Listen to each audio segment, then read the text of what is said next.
Bonjour et bienvenue à tous sur le web. Vous regardez i24 News. Au programme aujourd'hui, Amazon Prime mise gros pour séduire ses utilisateurs.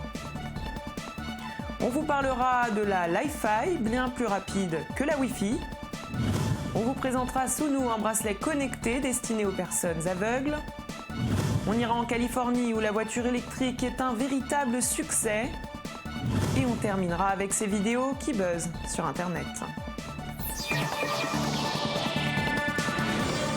Amazon Prime fait de l'ombre à Netflix avec des shows disponibles uniquement en ligne et l'invitation des plus grandes chaînes de télé à rejoindre son bouquet.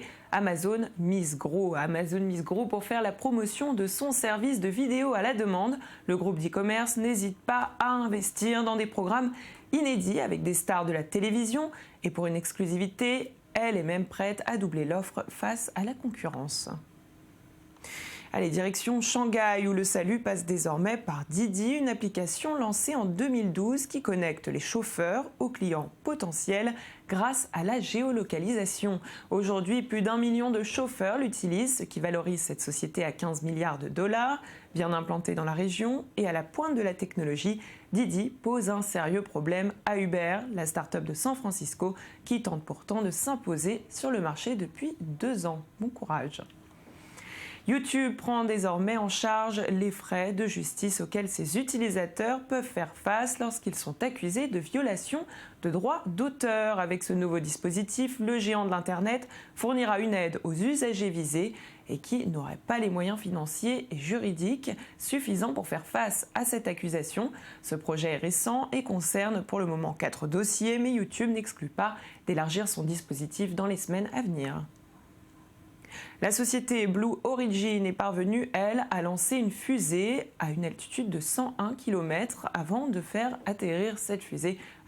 atterrir au point de départ. Cette fusée réutilisable a été créée par Amazon. Il s'agit ici d'un projet qui rendra l'espace accessible et à moindre coût et qui permettra peut-être de voyager, voire même de travailler sur la Lune. Jusqu'à présent, les essais menés par la concurrence n'avaient pas été concluants, mais il faut tout de même préciser qu'ils se déroulaient à une altitude bien plus élevée. Et des tests réalisés par une compagnie estonienne montrent que le Li-Fi peut atteindre des débits 64 fois plus importants que le Wi-Fi. Le Li-Fi, c'est cette technologie qui utilise les fréquences de la lumière invisible à l'œil nu pour envoyer des signaux à ses périphériques. Selon la compagnie à l'origine de ce test, on peut imaginer que la Li-Fi soit utilisée en même temps que la Wi-Fi d'ici 3 à 4 ans. Voici quelques explications. And one of the issues is capacity. The way we transmit wireless data is using electromagnetic waves, in particular radio waves. And radio waves are limited, they are scarce, they are expensive, and we only have a certain range of it. It is this limitation that doesn't cope with the demand of wireless data transmission, the number of bytes and data we transmit every month. And we are simply running out of spectrum. There's another problem, that is efficiency. These 1.4 million cellular radio masts or base stations consume a lot of energy. And mind you, most of the energy is not used to transmit the radio waves, it is used to cool the base stations. And the efficiency of such a base station is only at about 5%. And that creates a big problem. Then there's another issue that you're all aware of. You have to switch off your mobile phones during flights. In hospitals, there are security issues. And security is another issue. These radio waves penetrate through walls. Et on ouvre ce dossier du jour avec vous, Sarah Koskiewicz, bonjour. Bonjour Virginie. Alors Sarah, on va parler de cette polémique qui a enflammé le métro new-yorkais et les réseaux sociaux. Une publicité pour une série intitulée The Man in High Castle qui a tapissé les sièges du métro de la Grande Pomme avec des drapeaux américain en version nazie. Un petit peu, effectivement. Alors, il faut parler d'abord de cette série, qui est une très très bonne série. C'est une création Amazon, une création exclusive Amazon, comme Netflix a pu déjà le faire. Et ça nous parle de l'hypothèse de l'Allemagne nazie et des Japonais qui auraient gagné la Seconde Guerre mondiale, donc contre les États-Unis. Et c'est dans les années 60, et on peut regarder déjà ce que ça peut donner, un petit aperçu de la série. On regarde.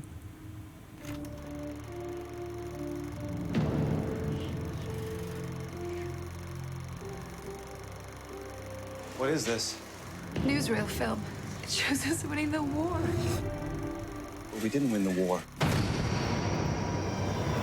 All around me are familiar faces, worn out places, worn out places. Now we have a better world. Alors Sarah, des explications quant à cette polémique? Absolument. Donc la série a commencé le 20 novembre dernier. Donc je vous l'ai dit, ça part de l'hypothèse que les États-Unis auraient perdu la Seconde Guerre mondiale. Et donc Amazon a décidé que pour lancer une série, rien de mieux qu'un bon buzz dans les métros new-yorkais. Mais un bon buzz, c'est dur à avoir. Et là, en l'occurrence, c'est pas une grande réussite puisqu'ils ont décidé de créer un drapeau qui serait celui des États-Unis en cas de défaite et d'en tapisser les... Un signe nazi. Voilà, donc plutôt un bad buzz. buzz. Hein. Voilà, plutôt un bad buzz. Voilà, c'est un très mauvais buzz puisque ça a choqué énormément de monde, évidemment les associations juives, mais aussi le maire de New York par exemple, et évidemment les usagers du métro new-yorkais. On va peut-être regarder leur réaction. On regarde tout de suite.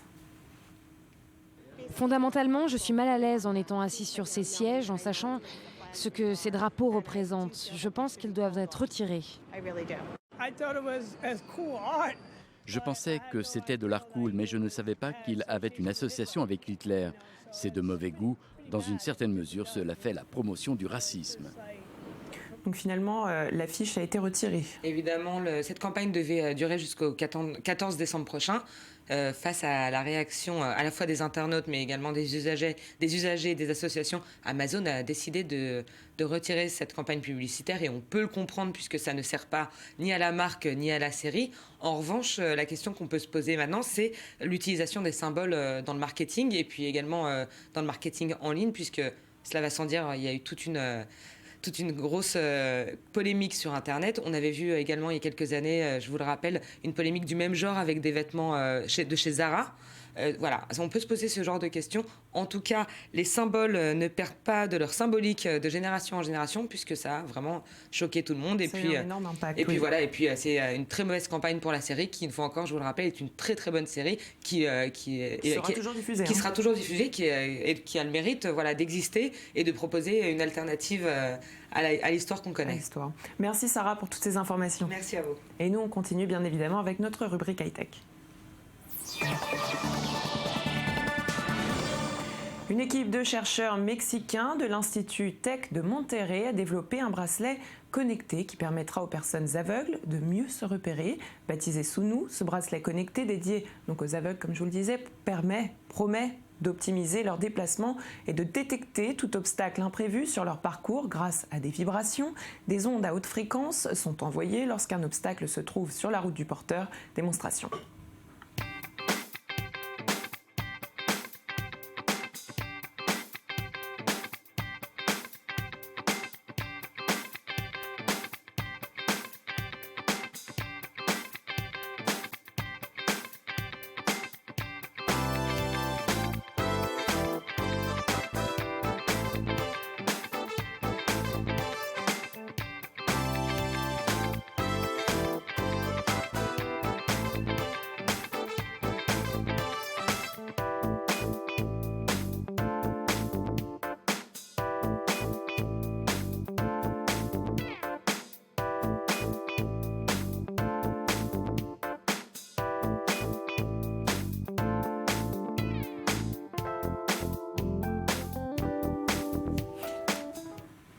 Et la voiture électrique s'est installée pour de bon en Californie avec un réseau de chargeurs de plus en plus dense. Dans ce royaume du tout-voiture, on peut désormais aller au travail, faire ses courses et chercher ses enfants sans utiliser une goutte d'essence. Un véritable modèle pour le reste du pays. Reportage.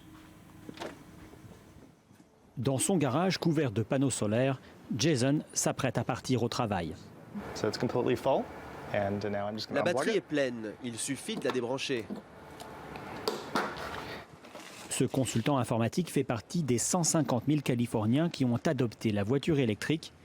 Ses motivations principales, conduire un véhicule propre et doté des dernières innovations technologiques. Et avec près de 300 km d'autonomie, aucune inquiétude. Il faut s'habituer à se dire, de toute façon, je ne fais pas plus de 300 km par jour. En fait, je n'ai pas vraiment besoin de chargeur parce que je sais que j'ai assez d'autonomie pour rentrer chez moi et puis ça me suffit. Une fois à la maison, je la branche et elle se recharge à partir de 2 h du matin. Comme ça, je suis prêt pour aller au travail le lendemain. Toujours en pointe dans le domaine du renouvelable, la Californie s'impose aujourd'hui comme un modèle de démocratisation des voitures électriques. Son gouverneur, Jerry Brown, fera partie de la délégation américaine à la COP21 de Paris, où il compte bien vanter les progrès accomplis ces dernières années. Nous ne produisons que 1% des émissions de gaz à effet de serre, mais nous avons 15% des voitures électriques. Et on ne va pas s'arrêter là, on va continuer et on va élargir l'accès à cette technologie. Mais avec un prix avoisinant les $100 000 pour une Tesla, l'électrique se décline désormais en d'autres modèles plus abordables, comme la Nissan Leaf ou la Chevrolet Volt. Des voitures à plus faible autonomie, environ 50 km, et qui dépendent donc du réseau de chargeurs pour leur développement. C'est important de mettre des chargeurs sur la voie publique, qu'ils soient visibles et faciles à utiliser avec sa carte de crédit ou son smartphone. Comme ça, les gens sont moins stressés sur les questions d'autonomie et ils n'ont pas à se demander s'ils vont arriver à destination ou s'ils vont devoir appeler le garage ou leur conjoint qui, lui, a une voiture à essence. La Californie a pour l'instant un chargeur pour 10 voitures en circulation, un chiffre qui devra augmenter pour ne pas freiner la croissance de l'électrique. Et si de nombreuses sociétés développent en ce moment un système de livraison dans les airs par drone, Kerry, une start-up américaine, propose elle la livraison à l'aide d'un robot qui, comme une petite voiture sans conducteur, pourra vous déposer un paquet à votre porte. Ce robot a été développé par les experts de Mead Computer Science en collaboration avec une université de Pennsylvanie, spécialisée bien évidemment dans la robotique. Connecté à une application, vous pourrez suivre son parcours et activer l'ouverture du coffre qui contient votre colis. Regardez.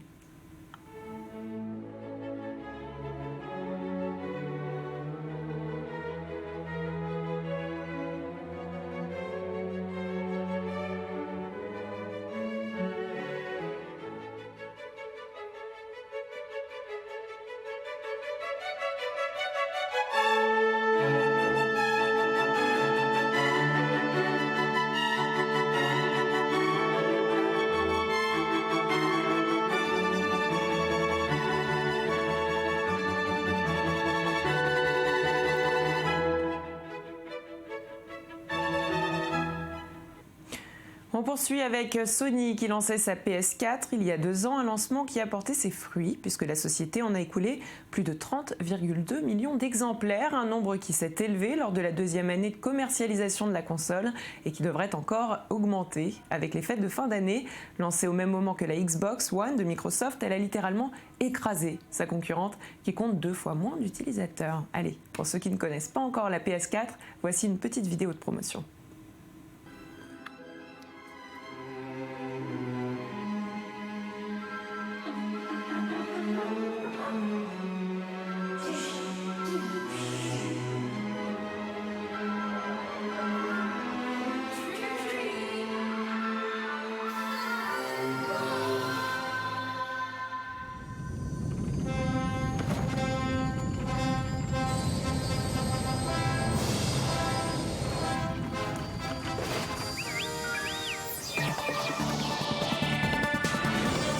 La star de la pop Sia s'est alliée à l'association PETA pour un spot vidéo qui parodie un défilé de mode qui risque de choquer. Un défilé de mode dans lequel des animaux sont des mannequins qui portent des morceaux de corps humain. Regardez.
Et c'est la fin de cette émission. Merci de nous avoir suivis. On se quitte tout de même en images avec The Slow Mo Guys qui reproduisent le phénomène des tourbillons de feu dans leur dernière vidéo et ce en slow motion.